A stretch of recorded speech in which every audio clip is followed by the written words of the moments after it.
Sinta com o corpo, ouça com a alma, porque às vezes é a música que revela o que ainda não sabemos nomear. Neste vídeo vamos mergulhar na canção Ordinary, não para analisar tecnicamente, mas para escutar o que ela desperta em nós. Uma travessia guiada pela psicologia analítica para revelar o que a ansiedade esconde e o que a alma, por trás dos sintomas, está tentando dizer.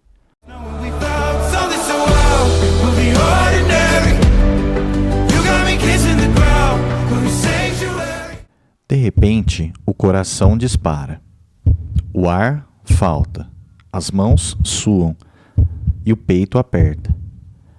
Você imagina que vai morrer ou enlouquecer. O chão desaparece e então você cai no choro. Talvez tenha sido chamado de crise de ansiedade ou de pânico, e talvez tenham te dado um nome, um remédio ou um diagnóstico. E tudo isso pode ter o seu lugar, mas há algo que ninguém diz.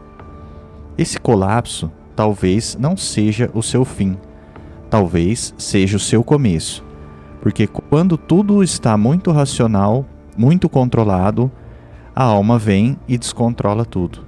Ela bagunça, ela quebra, ela sacode, e você sente tudo aquilo que não queria sentir, tudo aquilo que tinha sido engolido, silenciado e congelado. E é aí que a alma fala, não com palavras, mas com sintomas, com descompassos, com esse grito silencioso que atravessa o corpo e diz: você se esqueceu de mim. Quando falamos de ansiedade, não estamos falando de um defeito a ser corrigido. Assim como a febre, a ansiedade é um sinal. Ela aponta que algo está em desequilíbrio, que existe uma infecção simbólica, uma ruptura entre o que se vive e o que se sente. E da mesma forma que não se trata a febre sem investigar a sua causa, também não se trata a ansiedade apenas silenciando seus sintomas. Porque ela não é o problema, ela é a mensagem. Existe um cansaço que não é físico. É um cansaço de viver sempre o mesmo roteiro, de sorrir quando não quer mais sorrir, de produzir sem saber para quê, de se manter ocupado para não ouvir o vazio. É disso que a alma começa a cansar, do ordinário, não o simples, mas o automatizado. O ordinário aqui é tudo o que é vivido sem alma. Por isso, chega um momento em que algo dentro de nós começa a desejar o salto. Não um salto para cima, mas para dentro. Um mergulho.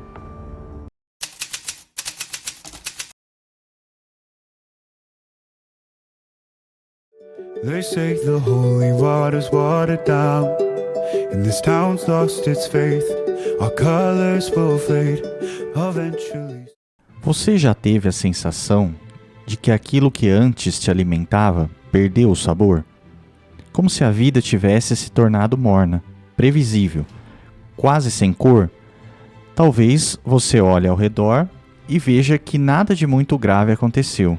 E mesmo assim, há uma perda. Como se a fé tivesse se diluído. Como se até aquilo que antes era sagrado em você tivesse perdido força. E não falo só de religião. Falo daquele sentido íntimo, aquele motivo profundo que fazia você acordar de manhã com brilho nos olhos. Quando isso se dilui, não importa quão organizada esteja a sua vida, algo começa a definhar por dentro. A vida segue.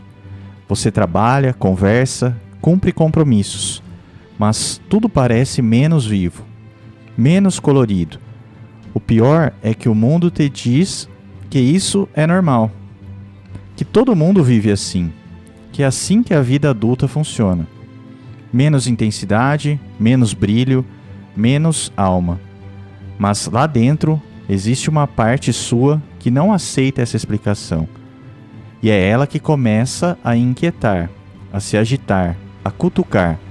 Essa inquietação não é defeito, Ela é o início de um chamado para voltar a beber de uma fonte mais profunda.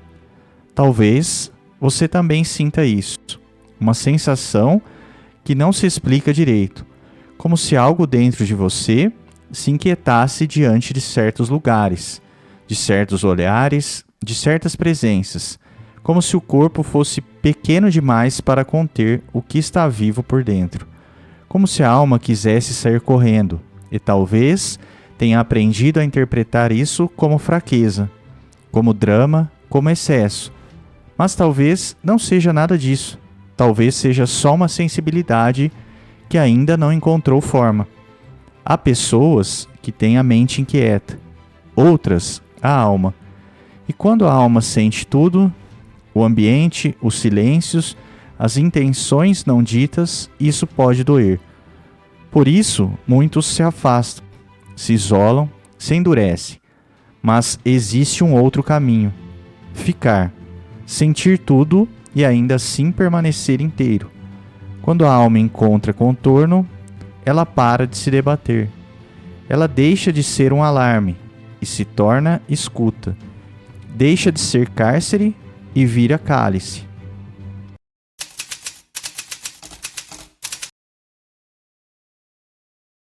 Mas o que é essa alma? Na psicologia analítica de Carl Gustav Jung, a alma não é apenas um conceito religioso ou abstrato. Ela é a ponte entre o ego e o inconsciente, a dimensão interior que nos liga ao sentido, à imaginação, às emoções mais profundas e ao mistério da vida. É por meio da alma que escutamos aquilo que ainda não tem palavras. Ela é mensageira entre quem somos e quem podemos nos tornar. E quando essa ponte se rompe, quando perdemos o contato com ela, o mundo fica seco, sem sentido, sem cor.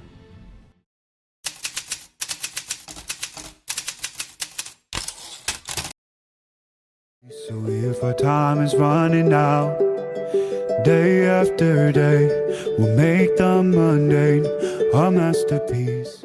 No relógio, o tempo é implacável.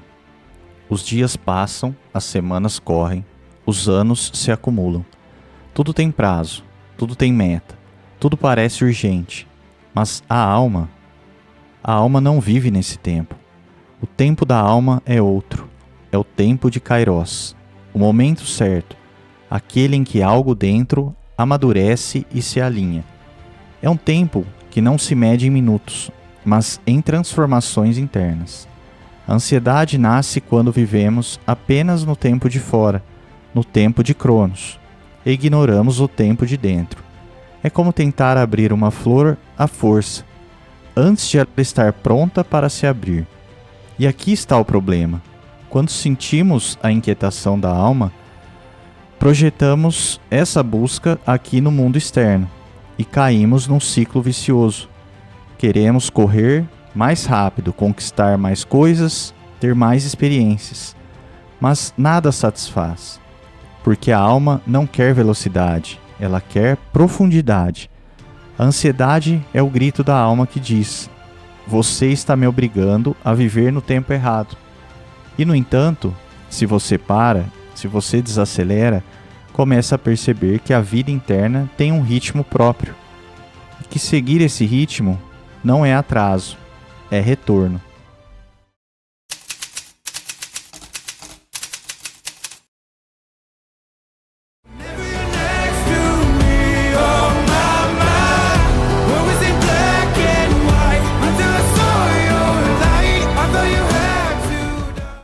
Às vezes, a alma se manifesta como um encontro.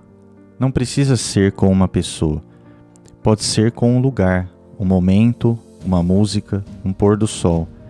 É quando por um instante algo rompe a anestesia do ordinário. Você respira diferente, sente diferente, existe diferente e percebe que não é o extraordinário de fora que te transforma. É o extraordinário que desperta dentro. Esses momentos são como janelas. A alma usa eles para te lembrar que existe mais. Mais vida, mais presença, mais verdade. O problema é que muitas vezes vivemos esses instantes e logo voltamos para a rotina como se nada tivesse acontecido. E aí o sintoma retorna. O vazio aumenta, a inquietação cresce, porque a alma não aceita ser ignorada por muito tempo. Se você prestar atenção, vai perceber que cada encontro vivo que você teve na vida foi um recado, um chamado para sair do entorpecimento, para lembrar que você nasceu para sentir.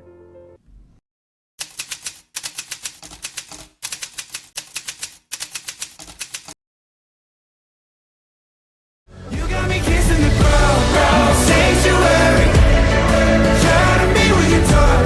Oh Lord, return me to dust. Essa é a imagem da entrega, mas não de submissão cega. É a oferta voluntária daquilo que é mais verdadeiro em você. Colocar-se no altar é dizer: eu escolho estar aqui, eu escolho estar inteiro, eu escolho me abrir para aquilo que é maior do que eu. E isso não é confortável, porque para se colocar nesse altar, você precisa largar as defesas, as máscaras, o controle. A entrega da alma é vulnerabilidade total, mas é também o lugar onde você volta a ser inteiro, onde o corpo e o espírito se reencontram, onde a vida deixa de ser apenas sobrevivência e se torna algo sagrado. E depois de viver isso, não há mais como voltar para a vida morna de antes. Para Jung, o sagrado não está preso a uma religião ou a um templo. Ele é uma experiência direta com aquilo que nos excede, nos atravessa e nos transforma. O sagrado é tudo aquilo que nos coloca em contato com o mistério, com o invisível que nos habita, com o sentido que nos chama, com a totalidade que pulsa além do ego. É por isso que quando a alma se entrega, quando ela se oferece no altar real, a vida deixa de ser funcional e se torna viva. O sagrado, na psicologia da alma, é tudo aquilo que nos reconecta com o que somos de verdade, a nossa essência, que Jung chamou de self.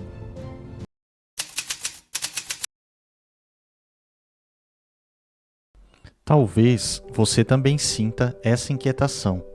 Talvez já tenha percebido que a ansiedade não é só um problema a ser eliminado, mas um chamado para se reconectar com o que é vivo.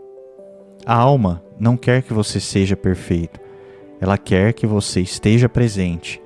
O que você vai fazer com esse chamado, só você pode decidir. Mas saiba, se você tiver coragem de atravessar, vai descobrir que aquilo que parecia fraqueza era na verdade o portal para a sua alma. E se você sente que está vivendo esse chamado, mas ainda não sabe como atravessar, saiba que esse é exatamente o caminho que eu acompanho. Um trabalho voltado para quem sente demais, para quem já não se encaixa no ordinário, para quem pressente que existe algo mais, mesmo sem saber nomear. E lembre-se, a ansiedade não vem de algo extraordinário que te tirou do eixo. Ela nasce muitas vezes justamente daquilo que você tem vivido há tempo demais, do repetido, do automático, do monótono, daquilo que você já está cansado de sustentar, mas ainda não teve coragem de abandonar, porque o processo de escuta da alma nem sempre é simples, mas quando feito com presença e profundidade, ele pode se tornar o maior encontro com quem você realmente é.